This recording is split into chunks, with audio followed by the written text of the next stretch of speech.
In 2020 was daar 'n ondersoek na die verwantskap tussen kookpunt op die y-as en die getal koolstowwe op die x-as. Ons het te doen met aldehiede, alkane en primêre alkohole. Hierdie definisie is al 'n klomp keer gevra. Wat is kookpunt? Onthou net om te sê dit is die temperatuur. Dikwels word daar blootgesê dit is waar die dampdruk van 'n stof gelyk is aan die atmosferiese druk en dis verkeerd. Jy moet die woord temperatuur onthou. Skryf die struktuurformule van die funksionele groep van die aldehiede neer. En jy sal onthou die ketone is 'n C en dan's daar 'n dubbelbinding O, dis die karbonielgroep. As dit kom by die ketone, is daar 'n C regs en daar's ook 'n C links.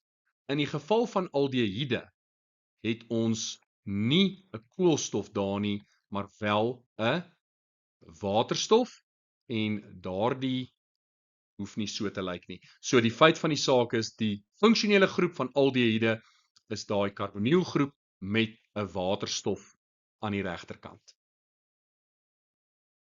Watter kurwe stel verbindings voor met slegs Londenkragte? Nou jy gaan weet alkane, alkene, alkyne, hulle het slegs Londenkragte. So in hierdie geval weet ons dit gaan die alkane wees. Dan weet ons het die aldehiede. Aldehiede het dipool en dan het ons ook primêre alkohole en daar het ons waterstofbindings wat die grootste rol gaan speel. Nou Londenkragte is die swakste.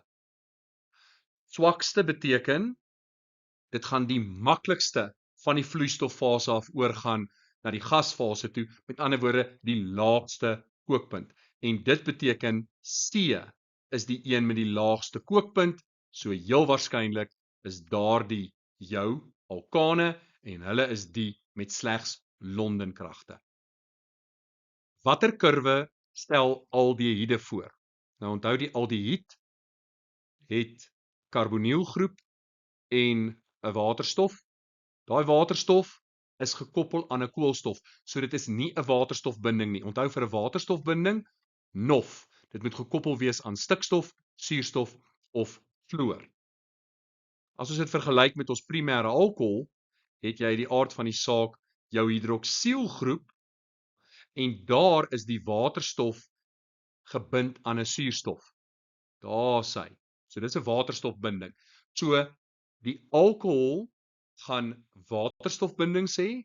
Waterstofbindings sterker intermolekulêre kragte as jou dipool in die geval van die aldehied. So watter kurwe stel die aldehiede voor? Dit sal wees B. Duidelik jou vorige antwoord. Nou ek verduidelik sommer beide die vorige antwoorde.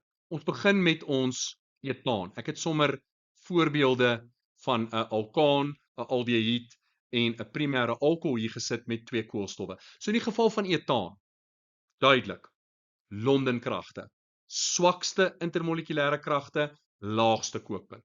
Volgende, ons aldehied met twee koolstowwe, etanaal. Daai karbonielgroep gaan lei tot 'n dipool krag tussen die etanaalmolekules. Daardie is nie 'n waterstofbinding nie, want is nie gebind aan stikstof, suurstof of fluor nie. So dit gaan 'n hoër kookpunt hê as die alkane, maar steeds 'n laer kookpunt as die alkohol, want die alkohol het 'n OH groep, 'n hidroksielgroep, en daai waterstof is wel gebind aan 'n NOF. Hy's gebind aan suurstof en gevolglik is dit waterstofbindings. Hy is die sterkste en gevolglik gaan dit die hoogste kookpunt hê van die drie. Ons tweede laaste vraag. Ons gebruik die inligting in die grafiek om die IUPAC naam neer te skryf van die verbinding met 'n kookpunt van 373 Kelvin. Nou, die enigste verbinding wat kruis met 373 is uit die aard van die saak B, en B is die aldehiede en 373 stem ooreen met 4 koolstowwe. So 4 koolstowwe in 'n aldehied. Die IUPAC naam is butanaal. Ons laaste vraag.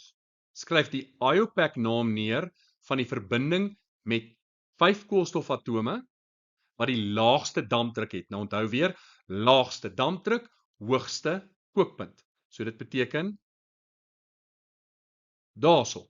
En dit weet ons is primêre alkohole. So ons soek 'n primêre alkohol met 5 koolstowwe en die IUPAC naam daarvoor is pentan 1-ol.